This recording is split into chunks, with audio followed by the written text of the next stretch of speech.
Hello, Brickdark here, and today I am reviewing the 75079 LEGO Star Wars Shadow Troopers Battle Pack. This has 4 minifigures, 95 pieces, and retailed for $13 in the United States when it released back in 2015.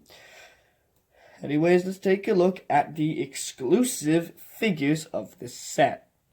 So here's the namesake of the set, the Shadow Trooper, which you do get 2 of in the set. It's in a very nice gunmetal grey compared to the old one, which was all black. I think going gunmetal grey really worked out. You can see there's some extra printing, extra printing with a bit of a lighter grey. They come with a stud shooter, which you push it out like that, and the stud fires, and that's lost forever. Underneath, you'll just find the angry clone face. It's nothing too special, although this is around the time, maybe like a year after they really started using the angry clone face. I don't know, I might be a bit off with that, but the angry clone face was rather new at this time. But anyways, that's it for the Shadow Troopers.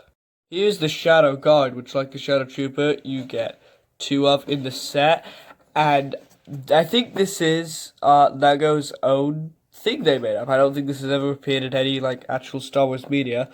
I just think LEGO made this up, and honestly, I think it's really cool. They come with this lightsaber staff, which is what I would only assume to be it's basically like a longer staff with different types of strikes and stuff.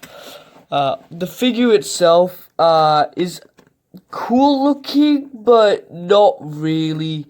It's like they didn't put much effort into this, really. They took the print from the Royal Guard and inverted it, and inverted the whole thing, so it's now got a black red head, which is a nice thing to get, and this black top part, which this part has remained exclusive to this set.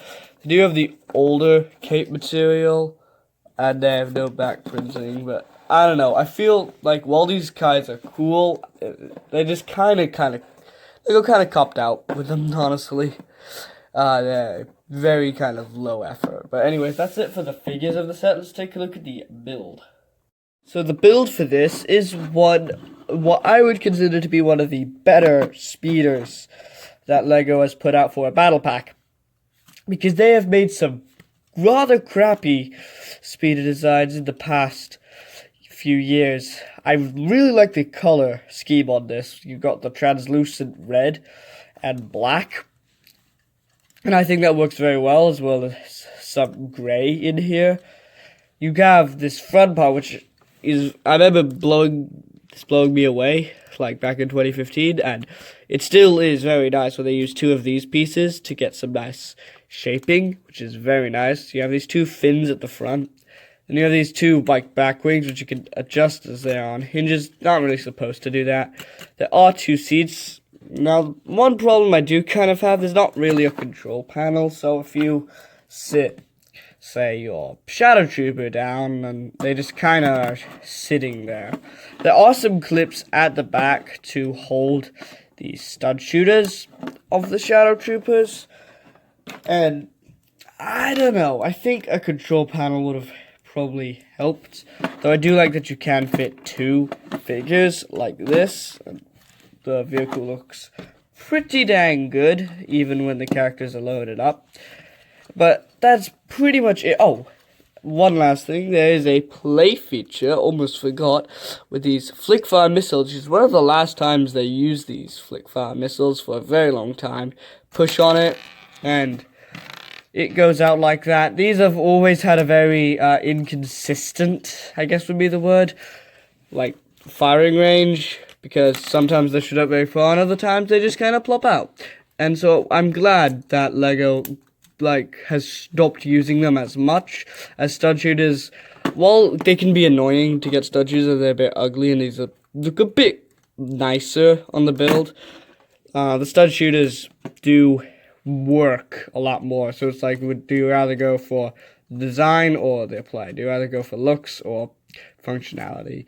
And I would probably go for the functionality. But that rant aside, that is it for the build of this set. Let's take a look at the instructions and well, give this set a rating and final thoughts.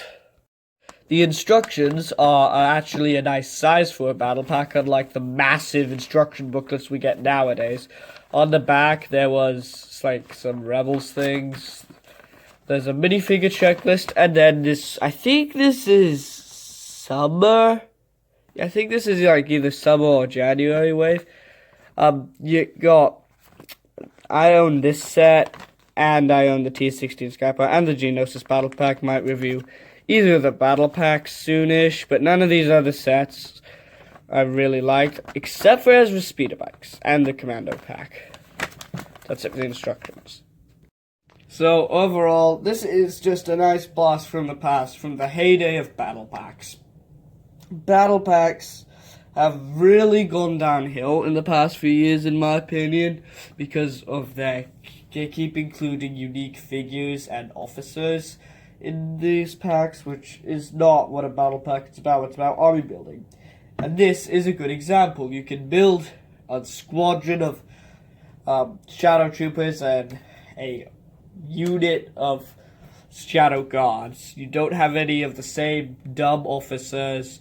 You just get two types of very cool figures in a $13 set, which I think works very well. It's a nice, enticing deal, and if you could find this for a good price on the second-hand market, I would highly recommend getting it.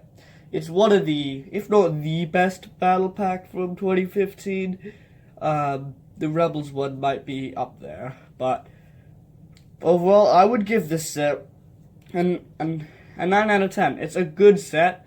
One thing I just don't really like is there's no control panel, or even like, I don't know, a inverse translucent brick or something, or anything to kind of show how they control it, so they just have to control it using the Force, if that makes sense.